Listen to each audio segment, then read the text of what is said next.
Ladies and gentlemen, welcome back to the channel and welcome to NX1, Call of Duty Future Warfare. So if you've been following me here on the channel for a number of years, then you know that I love cut content. I love looking at dev builds of old Call of Duty games, things that basically were worked on but never really saw the light of day.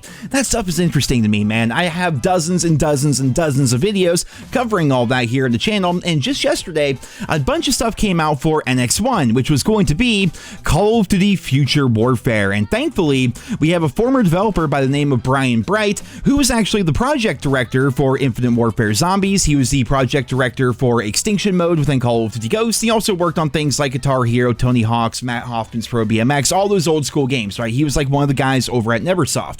And he took to Twitter when people started posting all this stuff to kind of give us some context as to what it was. He says right here, this was NX1. After Infinity Ward imploded and split into Respawn, that was right during the Modern Warfare 2 lifecycle, NeverSoft pivoted from making Guitar Hero to make a futuristic Call of Duty game. This mission right here was on the moon. Some experiments were with low gravity, and it was really about the team learning the new engine, because prior to that, they were making Guitar Hero games on the Tony Hawk Pro Skater engine, so you can see how it would be difficult going from that engine and just pivoting in games entirely, going from making basically Guitar Hero and Tony Hawk Pro Skater and Matt Hoffman's Pro BMX to working on the Infinity Ward engine and making Call of Duty titles. He then goes on to say, I believe this would have been in place of Ghosts. I'm trying to remember. We had 2 to 3 campaign missions and a bunch of multiplayer work done. I was the multiplayer lead on this before cancellation. One thing we really liked in multiplayer was the first escort mode in Call of Duty. There is footage out there on this, although I don't believe we have footage of that. So yeah, here we have a campaign mission. We're just going to be looking at this for a little bit, but we also have some multiplayer footage as well.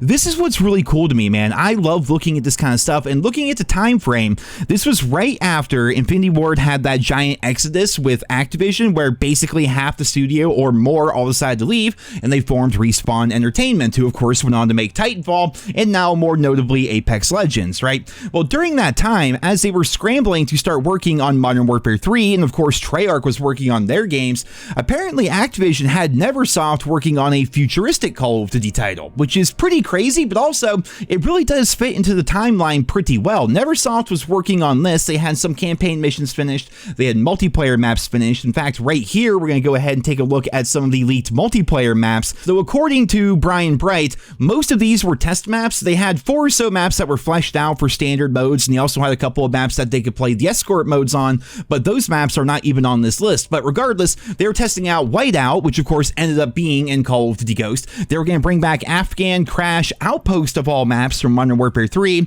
Overgrown Terminal, and then we have a bunch of other maps right here, including Bin Laden's compound.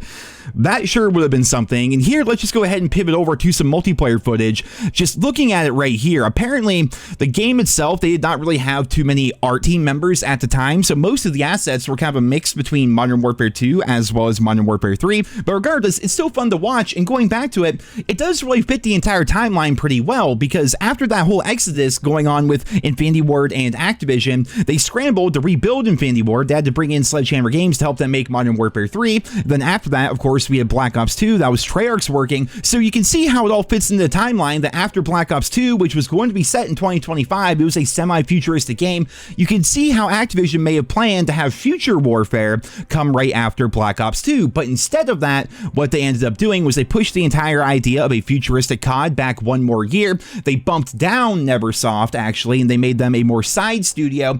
And then what ended up happening was Call of Duty Future Warfare, the game that we're looking at right here, ended up being canceled. They ended up making Call of Duty Ghosts instead, and NeverSoft went on to work on the Extinction mode within Call of Duty Ghosts. And in fact, in Extinction, some of the weapons and locations and things like that were references and Easter eggs to NX1 right here. Then of course, the year after that, you guys all know, Advanced Warfare ended up coming out, and the rest is history. But regardless, ladies and gentlemen, how cool is it to go ahead and just take a look at some of this stuff right here? Just something that it was teased, people talked about it back today, like space warfare and things like that, but in general, we never really saw footage of it. But as time goes on, more of these builds end up getting leaked, more of these builds end up coming out, and people can see them, people can play on them, and it's for me personally, it's really fun to look at. You guys know how many videos have I done on the old COD 4 builds. Hell, I found a buddy online who actually sold me working like modded Xbox 360 that has a bunch of the old Call of Duty 4 and World at War dev builds on it, and it's really fun to go back and like explore the World at War beta, go back to like some of the earlier builds of COD 4 when they had nighttime maps built in, and the weapons weren't completely fleshed out yet, and they had really weird sounds, and the multiplayer maps themselves just looked completely different than what they ended up finalizing with the full launch of Call of Duty 4.